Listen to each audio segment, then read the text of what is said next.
কেন্দ্র বাণিজ্য শিল্প মন্ত্রকের অধীনস্থ বৈদেশিক বাণিজ্য দপ্তর বা ডিরেক্টরেট জেনারেল অফ ফরেন ট্রেডের তরফ থেকে যে বিবৃতি প্রকাশ করেছে নয়াদিল্লি, তাতে একেবারে স্পষ্ট যে এবার ভারতের সঙ্গে যে বাড়াবাড়ি করেছে বাংলাদেশ, তার পরিণাম ভুগতে হচ্ছে। কারণ বাংলাদেশের বিরুদ্ধে কড়া পদক্ষেপ ভারতে ব্যবসার ক্ষেত্রে বড় নিষেধাজ্ঞা জারি করা হয়েছে বাংলাদেশের জন্য। স্থলপথে বাংলাদেশের সঙ্গে ব্যবসা বন্ধ ভারতের। বাংলাদেশের জন্য বন্ধ উত্তর পূর্বের দরজা। ত্রিপুরা, অসম সহ উত্তর পূর্বে সরাসরি ব্যবসা রাস্তা বন্ধ। বাংলাদেশের সঙ্গে ব্যবসা রাস্তা একেবারে বন্ধ।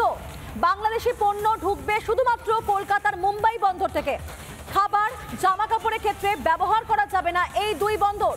বিগত কয়েকদিন ধরে ইউনুসের কথায় সেভেন সিস্টার্সে উল্লেখ এবং তারই এবার পরিণাম হাতে নাতে পাচ্ছে বাংলাদেশ। ভারতের সঙ্গে বাড়াবাড়ি করছে এবং তার পরিণাম যে ভুগতেই হবে সে বিষয়টা কিন্তু একেবারে বুঝতে পারছে বাংলাদেশ। কারণ চীনে বসে ইউনুস সেভেন সিস্টার নিয়ে যে মন্তব্য করেছিল তারই পরিণাম ভুগছে বাংলাদেশ। বিশেষ করে আপনাদেরকে আরও একটি ইনফরমেশন দিতে থাকবো যে গত মাসের মাঝামাঝি দিকে বাংলাদেশের জন্য চালু করা ট্রান্সশিপমেন্ট ব্যবস্থা বন্ধ করে দিয়েছিল ভারত, আর যার জেরে পেট্রোপোল হয়ে চলা ব্যবসায় বিরাট ধাক্কা পড়েছিল। কিন্তু সেই ধাক্কা কাটিয়ে উঠতে পারেনি বাংলাদেশ।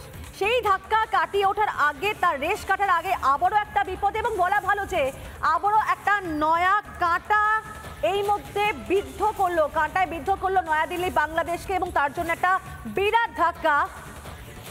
এই মুহূর্তে একবার আপনাদেরকে একটু স্থলবন্দরগুলো দেখাতে চাইবো, অর্থাৎ এই পশ্চিমবঙ্গে এই রাজ্যের কোন কোন বন্দরের মাধ্যমে এতদিন পর্যন্ত বাংলাদেশ সুবিধাগুলো পেত, সেই বন্দরগুলো এক ঝলক একবার দেখে নিন। এটা হচ্ছে পশ্চিমবঙ্গের ম্যাপ, এবং সেখানে প্রথমেই পেট্রাপোল, ঘোচরাঙ্গা, যা হচ্ছে উত্তর 24 পরগনা জেলার মধ্যে পড়ে। তারপরে নদিয়ার গেদে, অন্যদিকে মালদার মহদীপুর, দক্ষিণ দিনাজপুরের হিলি, কোচবিহারের চ্যাংরাবান্ধা, আলিপুরদুয়ারের জয়গা। এই বন্দরগুলো, এই স্থল বন্দরের মাধ্যমে কিন্তু এতদিন পর্যন্ত সমস্ত রকম সুবিধা পেত বাংলাদেশ।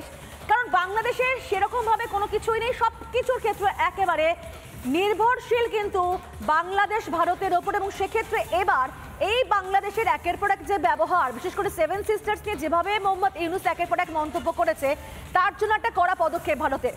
অনুপম রয়েছেন এই মুহূর্তে আমাদের সঙ্গে সরাসরি পেট্রাপোল সীমান্ত থেকে। সেখানকার ছবিটা আরো একবার জানবার চেষ্টা করবো অনুপমের কাছ থেকে। অনুপম, 10টা বেজে গেছে, 11টা বেজে গেছে, বারবার ছবি দেখছি তোমার মাধ্যমে। এই মুহূর্তে সেখানে কি হচ্ছে, কোনো রকম কি কোনো পরিবর্তন দেখতে পাচ্ছ?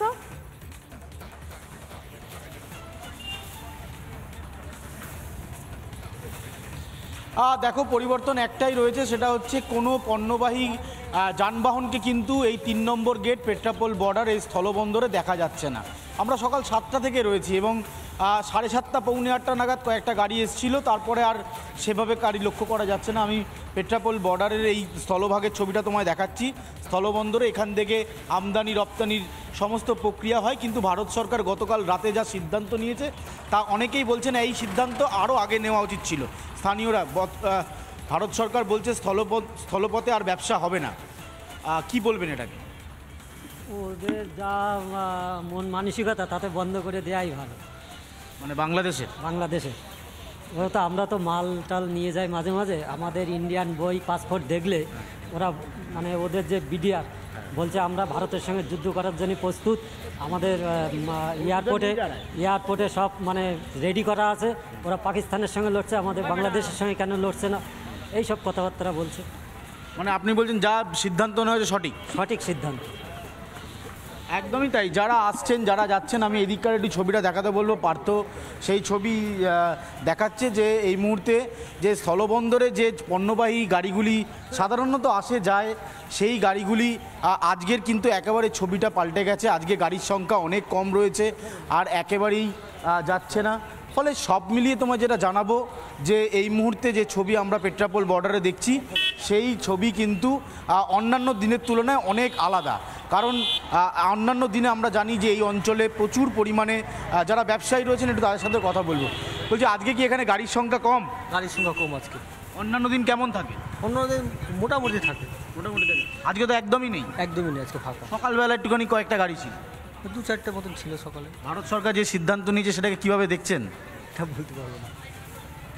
দেখো, তোমাকে যেটা জানাচ্ছিলাম যে একটা ব্যবসায়িক জায়গা, এখানে আমদানি রপ্তানি দুটোই হয়ে থাকে, কিন্তু ভারত সরকারের যে সিদ্ধান্ত, সেই সিদ্ধান্তের পর তারা কিন্তু একেবারে কড়া মনোভাব দেখিয়েছে, এবং এই মনোভাবটা অনেক আগে দেখানো উচিত ছিল বলে অনেকেই বলছেন। ফলে সব মিলিয়ে নানা ধরনের কন্টেন্ট দেখার জন্য লাইক করুন, শেয়ার করুন আমাদের ফেসবুক পেজ, সাবস্ক্রাইব করুন আমাদের ইউটিউব চ্যানেল।